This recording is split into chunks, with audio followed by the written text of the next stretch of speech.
Good morning mga Dars! Ngayon ay magluto naman tayo ng nilagang pata ng kalabaw.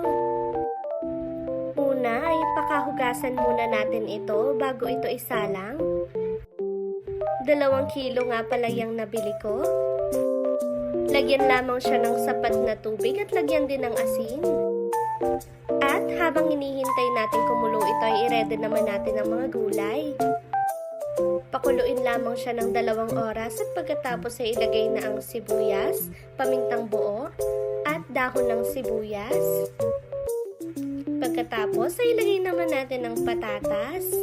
Ang dami kong nilagay na patatas kasi paborito ko talaga yan. Tapos ay nilagyan ko rin yan ng bok choy. Pwede ding lagyan ng pechay at repolyo, pechay bagyo. Napakarami kong nilagay kasi mahilig din naman ako sa gulay. Excited na ako kumain. Ang sarap na ng itsura nito, mga Dars. Natatakam na din ba kayo? Sobrang dala ko kasi makakita nito kaya bumili agad ako. Masarap na sausawan din yung may sili. O siya na mga Dars, salamat sa panonood. Kain po tayo. Bye-bye!